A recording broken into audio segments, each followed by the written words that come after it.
Join us on another adventure with Wild and Free Interior Alaska, where we explore life off-grid in remote Alaska, sharing our experiences either building in a challenging environment, hunting, fishing, trapping, and family time, just to name a few, and so many more adventures. What are we waiting for? Let's go!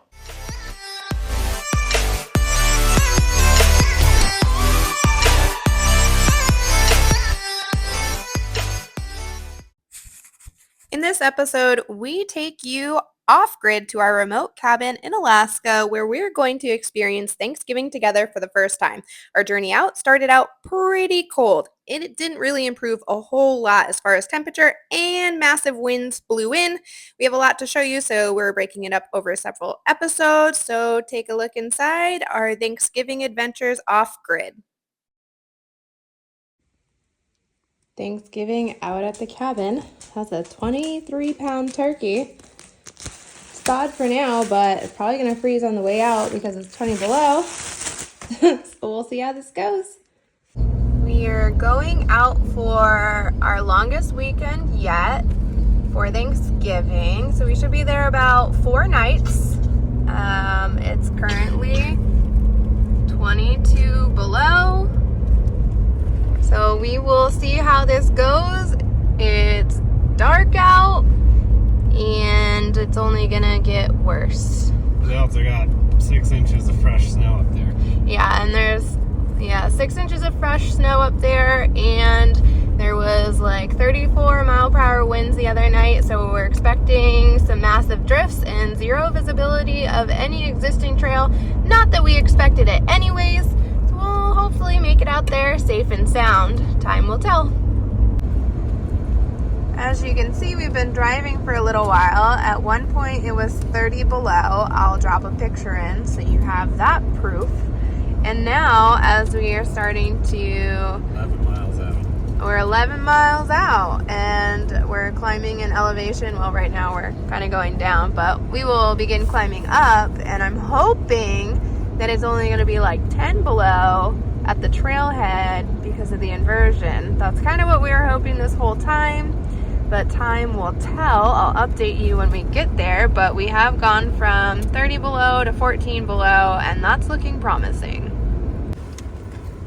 We just arrived to the trailhead, and as we were watching it go, we were hoping to hit 10 below, and it happened. It looks pretty mild wind-wise, but I haven't opened the door yet, so I'm hoping that it's not super brutal unloading everything, because we have quite a lot to bring out for this long weekend for Thanksgiving. We made it to our normal spot where he drops his sled. Can you put your light on it so they can see it? Oh, your light's like off your head. I got you. Maybe. Okay, so he dropped his sled. He is going to go ride up. There's been quite a lot of drifting and several inches of snow has fallen. We have quite a heavy load. We tried to pack it kind of to the back. We got a lot of stuff out here for Thanksgiving. We're out here for 4 nights this time. Whoa, it's kind of deep over here, buddy. Really? Yeah, and dropped my glove. Dogs seem to be doing well with the new and improved crate, although now that I bring attention to it. But that's been pretty minimal. Bruce, how you doing? So yeah, doing all right.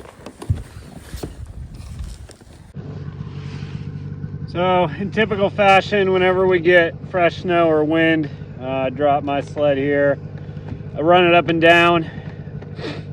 I think we could have made it. Coming up through the valley, it's fine. We had a really hard packed trail underneath. It's just some fresh snow on top. When you come out, right when you break through the trees, you still got to hug right because that big hole Derek made. If anything, you got to hug right maybe a little bit more. No drifts, but once you break through the trees, it is powdery. So you're going to have to give it the beans. And don't let off till you get to the top. Other consideration, there is still the low-lying branches on the left side on the bottom half of the trail. All right. But we should be good. I think we'll make it. Let's do this. So we just got out here to the cabin. It's obviously dark. We're trying to take care of stuff. So I'm gonna turn on our outdoor solar lights and you'll see in just a moment what a difference it makes. And now our solar lights are on. We have one over here to light up all this area. And we have one over here and over here. So now you can see all the way to our forest line just from these amazing solar lights. I don't know exactly how long we've been out here. Probably around an hour. It started at 5 below. And now it looks like we're almost up to like 15 thereabouts. So the fire's, it's roaring over here. Camden's warming up. You're pretty cold on the way out with your feet, huh? I wasn't cold at all. No. As soon as I got here, I was doing exercises. Yeah, you're all still bundled up, nice and warm. Yeah, I just And you're really like back here in the hot spot, huh? So I said a person that whenever you get cold, you start doing exercises, or you're a person that starts turtling on the couch. Yep. Well, we all. I sometimes turtle a little bit. And I'm Dogs are eating their dinner. It's like 9:30. We don't have our dinner yet because, well, I don't think our propane's gonna run yet. Also, it's so cold that as she was licking it, it's just freezing. And their water spilled on the ground and it just instantly froze to the ground. So that's just how chilly it is in here. And Cameron's out checking his traps. And we're just trying to warm up. Definitely still see our breaths. It'll probably be a few hours before it's warm. Our journey out wasn't as bad as I expected. I was a little nervous going into this with the fact that it's supposed to be 20 and 30 below, and it was in fact 30 below at one point, and then as the inversion kicked in, it was 10 below at the trailhead, which was a nice relief. And we set out, we loaded up everything. We had a lot to bring out because we're out here longer and Thanksgiving and everything. And we set out.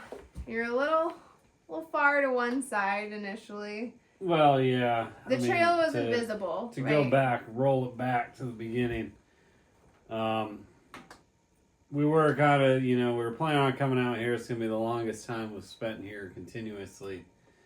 And then we looked at the weather and 20, 30 plus below. Do we come? Do we not come? Quote Kamala Harris, do not come. But we decided to make it out here, and we left Wednesday night after work to maximize time, and because it was going to be warmer today than it is tomorrow. So it was relieving to see the 10 below at the trailhead.